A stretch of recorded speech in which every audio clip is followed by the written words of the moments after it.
Hello everyone, welcome back to my channel. আশা করছি তোমরা অনেক ভালো আছো, সুস্থ আছো। আর আমিও আজ থেকে একটা ব্লগ শুরু করেছি। আজকের হচ্ছে 31শে ডিসেম্বর, জানো তো। তো 2024 সাল হয়তো আমার জীবনে অনেক কিছু কেড়ে নিয়েছে, বা 24 সালে অনেক কান্নাকাটি করেছি, অনেক মন খারাপ ছিল। সব কিছু তো আর তোমাদের শেয়ার করতে পারি না। তো আশা করছি কাল থেকে আমার 25 ডিসেম্বর 2025 সাল অনেক ভালো আসুক আমার জীবনে, নতুন নতুন কিছু নিয়ে। 2024 সালের মধ্যে এত কিছু কষ্ট যেন আমার না পেতে হয়, আমি এটাই উইশ করছি। আশা করছি তোমাদেরও সবার নতুন বছরে নতুন নতুন কিছু তোমাদের জীবনে চমক করে নিয়ে আসুক, এটাই চাইবো। তো এখন ঘুম থেকে উঠে গেছি, আর আজকের অনেকটাই সুস্থ কালকের থেকে। কাল যা অসুস্থ ছিলাম সেটা তোমাদের কি বলবো, যার হয় সেই জানে। তো সেই কারণে আর কি এখন উঠেছি, এবার ব্রাশ করব। এখন উঠেছি প্রায় 8:30 থেকে উঠেছি, আর উঠে এবার ব্রাশ করতে হবে। ওদিকে আমার মেয়ে দেখো দরজা ধাক্কা দিচ্ছে, এই দেখো দেখবে কি গো, ওইদিকে উঠেছো? তুমি উঠেছো? ওকে আমি ব্রাশ করিয়ে দিয়েছি, আর ও এখন দেখো পড়তে বসেছে। তো এই যে দেখো, আজকে একটু শরীরটা ভালো লাগছে, তো সেই কারণে আর কি ওকে লেখাতে বসেছি, তাই না শোনা?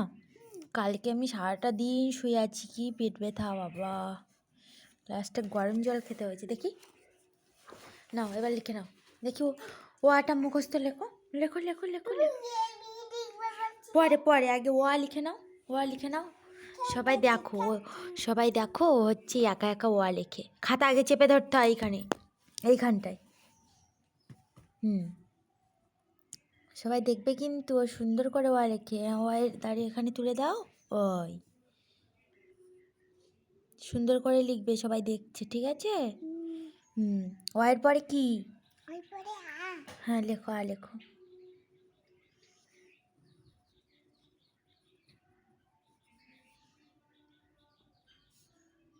ওখানে আরেকটা দাগ দিতে হবে, বলো আস্তে আস্তে লেখো। ওই ঠিক আছে। তারপরে কি লেখো? হর্ষটা আর উপর থেকে দিলে ভালো হতো।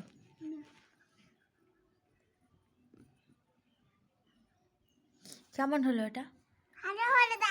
এইখানে দাও, এইখানে দাও। হর্ষের এখান থেকে উড়িয়ে দাও। ঠিক আছে। তারপরে কি? তা লেখো। আর ওখান থেকে না, হ্যাঁ উপর থেকে। ওই আমার বাবার মতন। তো বন্ধুরা তোমরা চলো, ও পুরোটা খাতা ভর্তি করুক, তোমাদের সাথে শেয়ার করব। ও দেখো, তারপর লিখেছে কত সুন্দর করে, ক খ গ ঘ সব ওয়া সব কিছু লিখেছে। তো তোমরাই জানিও কিন্তু কেমন লিখেছে ও, আর অবশ্যই একটা ওর জন্য লাইক করে দিও, আর একটা কমেন্ট বক্সে জানিও কিন্তু কেমন হয়েছে, ঠিক আছে? তো চলো এখন রান্নাবান্নাটা সেরে নিই। আর আমরা দুজন বাড়িতে রয়েছি, আমি আর আমার মেয়ে, আর বাবা চলে গেছে দেশে। তো আজকে কী কী রান্না করেছি জানো তো? এই যে আজকে রান্না করেছি দেখো, পেঁপে দিয়ে চুনো মাছের ভাজা করেছি, আর ওকে আজকে খাইয়ে দিতে হবে, কিন্তু ও আজকে খেতেই চাইছিল না, খুবই জেদ করছিল। আর এখানে দেখো ফুলকপি দিয়ে মাছের ঝোল বানিয়েছি, খুবই সিম্পল রান্নাবান্না। আজকে 31শে ডিসেম্বর, 2024-এর লাস্ট। 2024 থেকে কিন্তু অনেক অনেক শিক্ষা পেয়েছি, অনেক কষ্ট পেয়েছি সব কিছুই। তো যাই হোক, সন্ধ্যেবেলা বৌদিদের বাড়িতে ডাক ছিল যে আজকে একটু ফুচকা বানানো হবে, তোমরাও চলে আসবে। তো এখন দেখতে পাচ্ছ ভাইজি আলুর খোসাগুলো ফেলে দিচ্ছে, ফেলে দিয়ে আলু মাখা করছে। বৌদি ওপাশে ফুচকাটা ভেজে নিয়েছে, এই যে। আর এগুলো আমাদের কেনা ফুচকা, জানো তো। কেনা ফুচকা কিন্তু অন্যরকমই টেস্ট হয়, খাওয়া দাওয়ার দিক থেকেও খুব ভালো হয়। আলুটা মাখার জন্য এখানে কিন্তু ভাজা মশলা বানিয়ে নিয়েছে সব কিছু, জিরে গুঁড়ো, মরিচ গুঁড়ো, গরম মশলা, এগুলো সব আবারও কড়াইতে নেড়ে চেড়ে গরম করে নিয়েছে। আর এতে দারুণ সেন্টটা আসছে কিন্তু, গন্ধটা এত সুন্দর, তোমাদের কি বলবো, দোকানের থেকে ফেল। আর কাঁচা ছোলাও রয়েছে, বাদামও রয়েছে, সব কিছু। তো চলো আমরা এখন একটু টেস্ট করে নিই। আর এখানে ধনে পাতাও রয়েছে কিন্তু বাটিতে, আর লঙ্কা কুচানো। আলুগুলো সবাই মিলেই খোসা ছাড়ানো হচ্ছে এখানে। এখানে বৌদিও দেখো খোসা ছাড়িয়ে দিচ্ছে, সবাই মানে আর কি হেল্প করছে। আর আমরা প্রায় রয়েছি এখানে